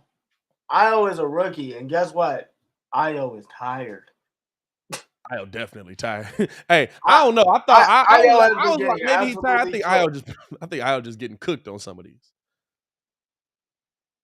Yeah, bro. Well, you know what? I can't. Hey, that jock game, Io got cooked. Listen, I love Io. I think Io's gonna be a great point guard for us. Io got cooked. I can't blame him because he got cooked for 46, and then John Morant did drop 52 in the next game after. So, I mean, I wouldn't feel too bad. This is the thing I want y'all to do as well, because we got intelligent fans in here. This is the Breeze Nation, man. We got intelligent fans in here. We not just your regular everyday fans. You know what I'm saying? Go actually look at the changes Billy makes defensively. They're not all personnel. He changes the scheme. When Tristan's in there, the scheme changes versus when Vooch is in there. Adjustments are being made.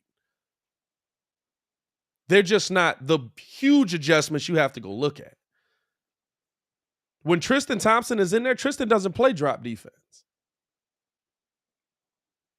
So that tells you that the Bulls are playing drop defense because there's a liability defensively with Vooch, but Vooch gives you so much on the other end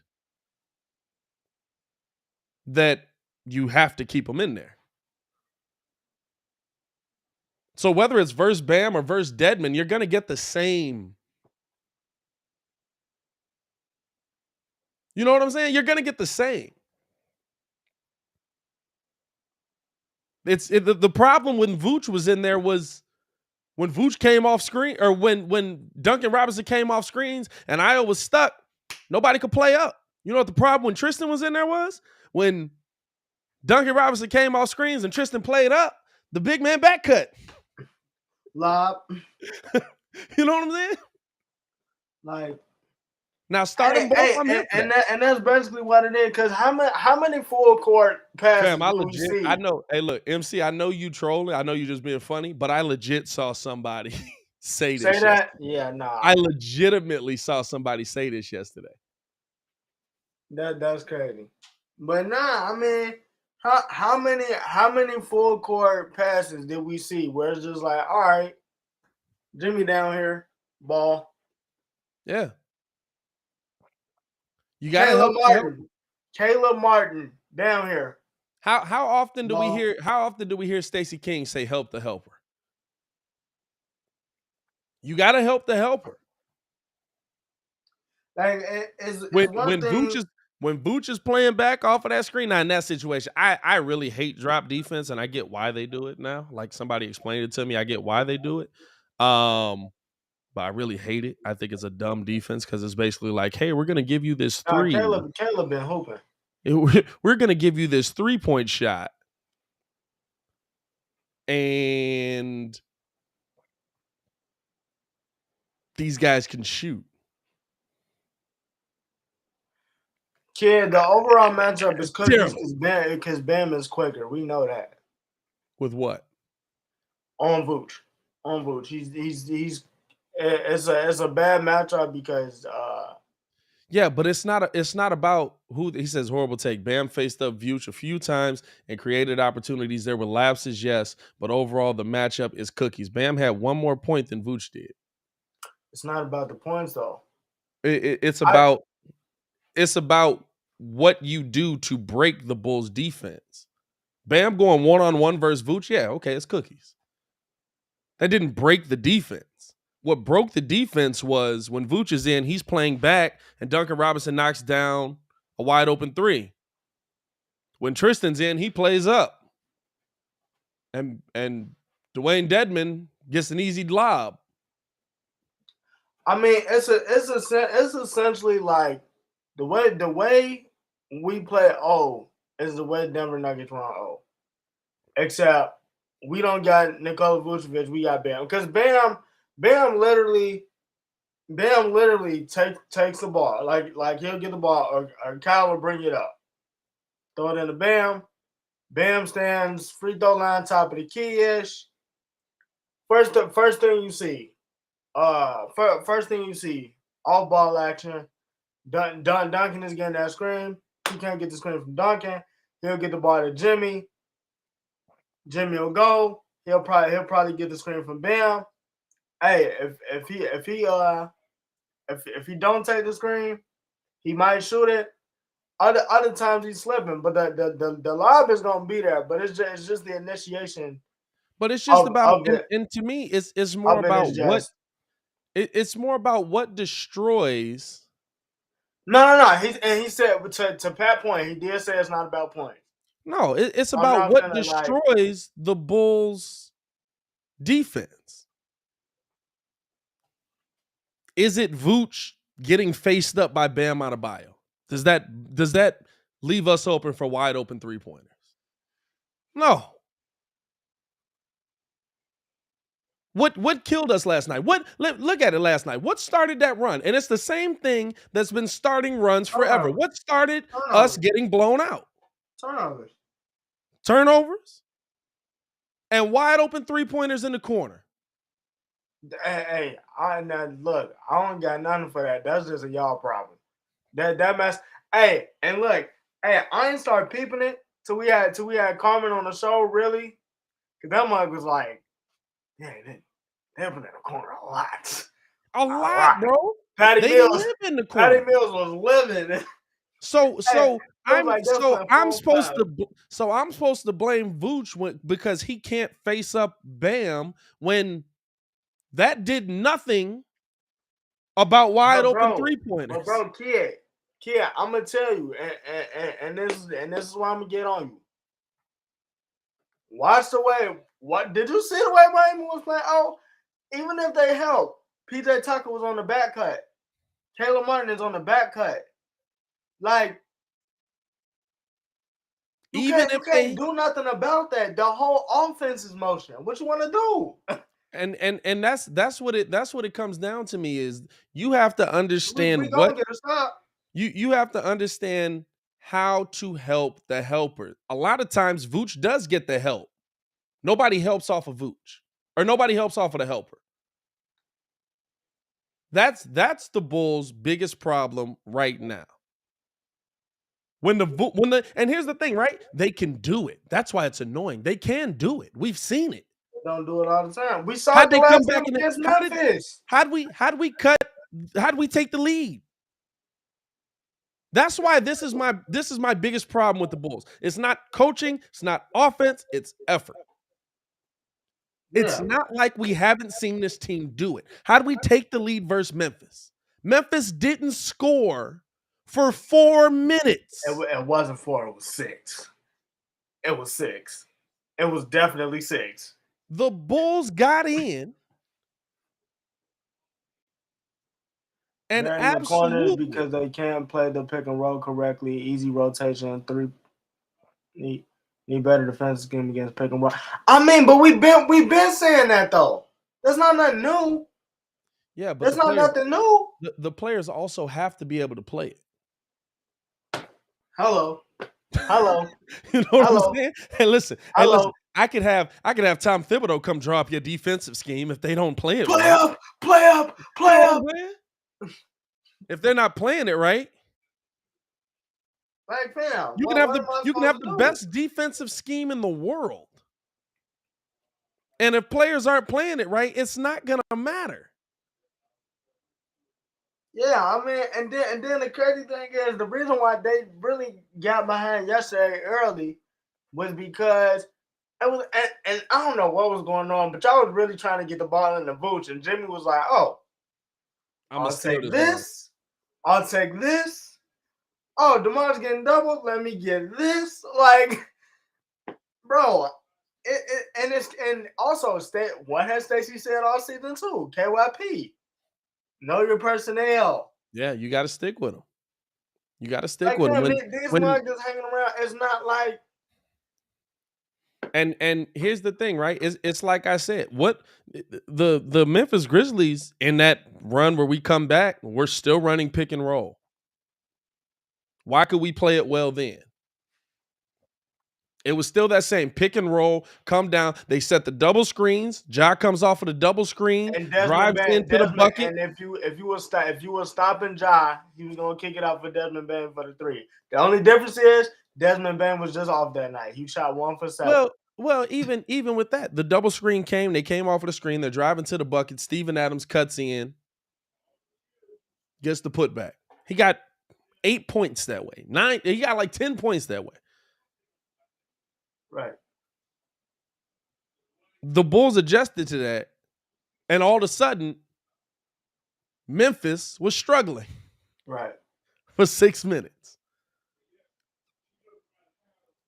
So we can say, hey, Billy Donovan doesn't make the adjustment. The defensive scheme isn't good enough. But we've seen the Bulls make that scheme work.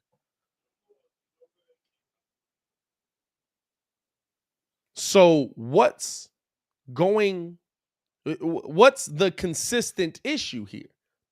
The Bulls know how to play it. I've seen it. And you can say he had to do that, but they won the game, bro. Like that. Like he that's did. all that. He had to. Hey, listen. He had to drop 46 to beat us. That's a fact. Like, but he dropped 46. But he dropped 46. That's all I'm saying. saying. Is freaky, by the way. He dropped 46. Hey, hold on. Ja had a career high, and he was just cooking, and then he broke it. Come on, now. That man last night was ridiculous. But even this, Steve-O, he says, yes, it works, but not for the team on the floor. Yeah, no, it does. Bro. The team on the floor played that. We can't be watching the same games, dog. We can't be watching the same games. Dog. And that's my point. The Bulls play it in moments, in spurts. Hey, when they're down, all of a sudden it's, hey, let's lock in defensively. When they're down, all of a sudden it's, hey, we've got to get this stop. All of a sudden you see DeMar DeRozan blocking shots. All of a sudden you see Zach LaVine closing out to the corner. All of a sudden you see these guys playing up. They're playing the pick and roll perfectly. Nobody's scoring. There's 6 minutes of no buckets. But then when they get close or when they get a lead, all right, we good. You don't have a good enough team right now because of the injuries to get lazy on that end. You don't have a good enough team because of the injuries to be lazy on any part of the floor. Zach LaVine and DeMar DeRozan can be lazy when Alex Caruso and Lonzo Ball are on the floor because they're going to rotate out. They're going to play it right. But right now, you don't have a good enough team on the floor based on the injuries you have defensively for you to be lazy defensively. Because you know what? Who's your best option defensively right now? It's a rookie, and he's hit the rookie wall a while ago.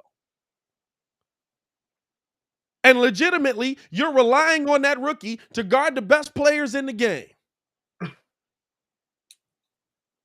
When who was killing us last night? Freaking Tyler Hero. Gabe Vincent. Gabe Vincent and Tyler Gabe Hero. Vincent had 20. Who got switched on? Hey, and look. Was it DeMar DeRozan that got switched on to? Billy put Ayo on Tyler. The Heat had 23 points off the bench last night. Tyler had 20. And that's my point. We're looking at, hey. And we don't even got off for a bench, dog. No, what I'm saying is, all right, you're missing one dude and a dude that turned around and got punched in the back of the neck. That's a great dude right there. Hey, whatever.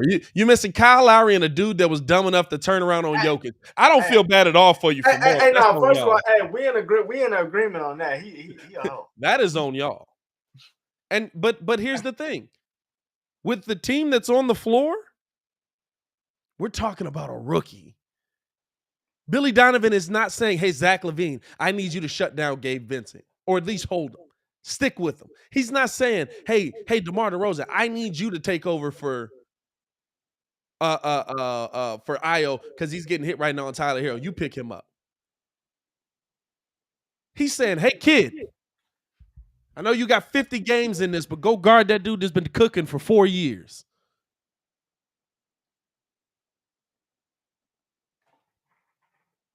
Hey, I know you haven't been here long, but go guard the dude that is probably making his case for MVP right now. That's an effort issue. I've seen Zach play defense well. I've seen DeMar play defense well. You can't tell me they can't. Vooch averages like a steal and a half a game, blocks something. What was he averaging during that like 30-game stretch or something like that? When he was going off like a steal and a half, a block, something crazy.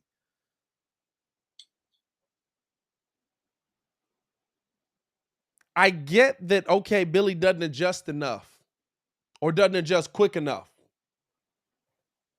I get that.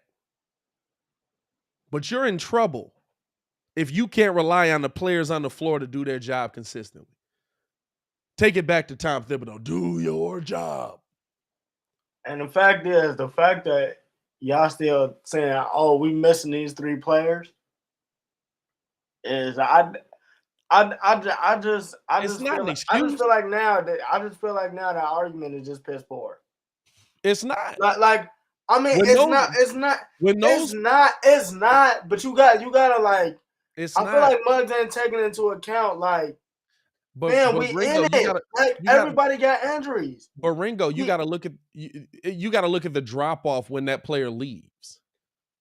True, but it's like you saying, there are still players on the floor. You get played to play. Yeah, you have to. No, they have to step up. I agree with that. It shouldn't be that. And that's all I'm saying. Just step up. That's why I'm so passionate about it. I get it that they're out. Those are big pieces that are out. Still step up because it's not. But here's the thing. It is also when they're back, are the Bulls a top 5 defense in the NBA again? That means a lot when you're going into the playoffs. Hey man, I'm just saying, Joe. I'm sick of this, bro, because I know that they can bring the effort. I know that they can.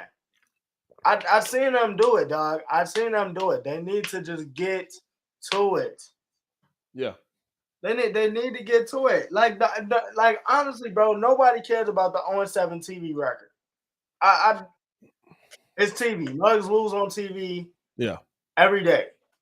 Every day we see Muggs lose on TV.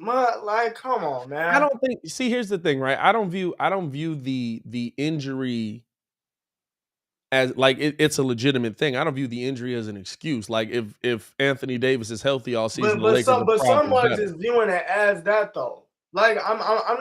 I don't view the injury as an excuse. I view the injury as what it is. Listen, when you go from Alex Caruso, or when you go from your starting lineup being P. Will to Alex Caruso, and then guys get hurt, and you go from your starting lineup being Javonte Green at power forward to Derrick Jones Jr. and then Troy Brown is getting all the minutes. Like, hey, listen, there's a drop off in talent. Troy Brown is out. Listen, there is a drop off in talent. Hey, first dude that don't get no more playing time, Troy.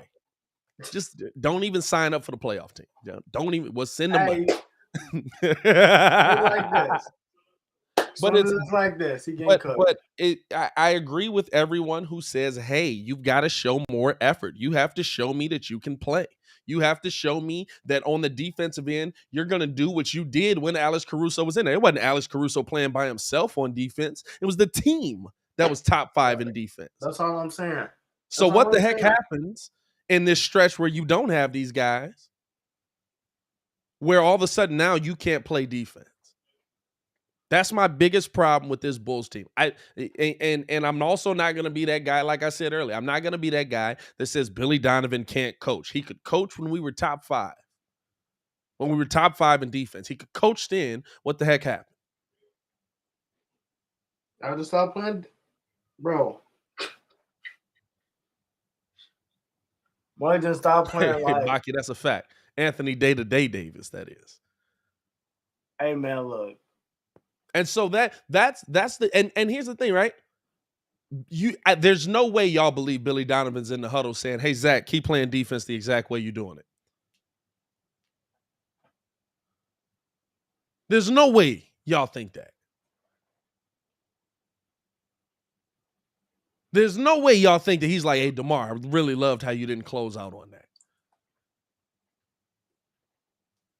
The players got to do it. Like I don't know what else to say. You know what I'm saying? Like, Ray just said, I don't think he's stressing it enough. What do you really think he's saying in the huddle? What do you think he's saying? Hey, listen, we are down 20. This defense is dominant right now. Fam, I can't make you go. I can't make you go play defense. You know what I'm saying? I can't make you go play defense. Like I don't get what y'all think he's saying in the huddle. Like all of a sudden he's a bad coach. Those are the stars. Billy don't call out his players. He literally called them out in the game in the press conference last night. Hey, look. Here's the thing. I get what we're saying. I understand that we want this team to win, but we also have to be logical. You can call sub. Okay, he's calling in a sub. What subs Hold up. He's taking out Zach LaVine. He's taking out Zach LaVine. You got it. He's taking out DeMar DeRozan. Troy Brown, Derrick Jones. There you go. That's how we getting the win. Hey, Ringo left. You know what I'm saying?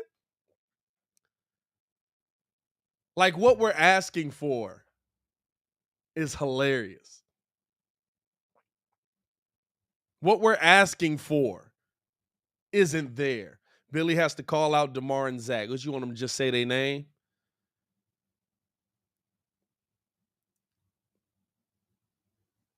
Like, okay. If you're not subbing dude that play bad, then what else do you do? The problem is the dudes you're going to sub in that play bad are also bad. So would you rather take your chance on Zach LaVine going off for 40 or DeMar DeRozan having another 30-point game with 50% plus shooting and poor defense? Or would you rather have Troy Brown out there for 48 minutes? Like, let's be logical. Let's be logical here, Bulls fans. Let's be logical. We're not being realistic on what's happening on the floor. We're not being realistic. We're asking Billy Donovan, why aren't you yelling at him? Because it's not the 1980s no more.